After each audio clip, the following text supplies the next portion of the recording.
নমস্কার বন্ধুরা, কেমন আছো তোমরা সবাই? আশা করি প্রত্যেকেই খুব খুব খুব ভালো আছো।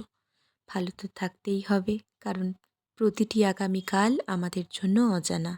আমরাও খুব ভালো আছি, ভালো থাকবই না কেন বলুন তো? সকালবেলা উঠে যদি দেখি এরকম ঝিরঝিরিয়ে বৃষ্টি, কী যে ভালো লাগে না মনটা! সত্যিই খুব আনন্দ লাগে। এই এত গরম থেকে তো বাঁচা গেছে, তাই না বলুন? আমরা বাইরে কাজ করি না ঠিকই, কিন্তু রান্নাঘরে যখন আগুনের সামনে দাঁড়িয়ে রান্না করতে হয়, তখন আমাদেরও খুব কষ্ট হয়। এই যখন বৃষ্টি পড়ছে, রান্নাঘর থেকেই দেখছি ফোঁটা ফোঁটা ঝিরঝিরিয়ে বৃষ্টি। আগের দিনের ভিডিওটা অনেকেরই খুব ভালো লেগেছে, তার জন্য সকলকে অসংখ্য ধন্যবাদ। এইভাবেই পাশে থাকবেন। সকালবেলা হতেই মেয়ের বায়না, আজকে টিফিনে ওকে এগরোল দিতে হবে, কিন্তু ফ্রিজ খুলে দেখি একটাই ডিম পড়ে আছে। তাই কি করব? একটা ডিম দিয়ে কি করে এগরোল বানালাম সেটা চলুন আপনাদের সঙ্গে শেয়ার করি।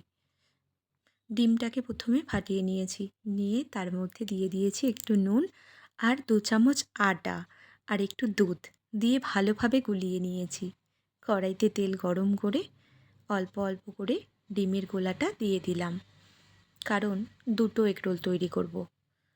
দেখুন কি সুন্দর এগরোলটা তৈরি হবে, কেউ বুঝতেই পারবে না এটা একটা ডিম দিয়ে দুটো এগরোল কি সুন্দরভাবে তৈরি হয়ে যাবে।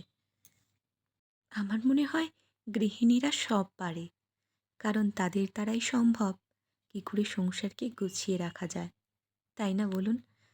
অনেকের সঙ্গেই হয়তো হয় যে কেউ সেটা খেতে চাইছে, হয়তো তার মধ্যে সে জিনিসটা রান্না করার জন্য কিছু একটা জিনিস নেই, কিন্তু আমরা কিন্তু বুদ্ধি করে সেই রান্নাটাই খুব সুন্দর করে পরিবেশন করে দিতে পারি, তাই না বলুন? আমার মেয়ে গাজর, পেঁয়াজ সব কিছুই খেতে চায় না। তাই ওকে সামান্য শসা আর একটু টমেটো সস দিয়ে দিলেই ওর এগরোল রেডি। এগরোলটা কিন্তু আটা দিয়ে তৈরি করেছি, ময়দার নয়। কারণ বাচ্চাদের ময়দার থেকে আটাটা খাওয়া বেশি উপকারী। তোমাদের সঙ্গে গল্প করতে করতে আমার এগরোল রেডি হয়ে গেল। আমি এবার প্যাক করে নিচ্ছি। তোমরা তো আগের দিনকেই দেখেছো, আমি শুধু টিফিন দিই না, টিফিনের সঙ্গে একটা ছোট্ট নোটও পাঠাই, সেটাই দিয়ে দিলাম। চলো, ভিডিওটা কেমন লাগলো অবশ্যই জানিও। আর যদি কিছু ভুল হয় অবশ্যই কমেন্ট করে লিখো। আজ তাহলে এতটুকুই থাক, টাটা।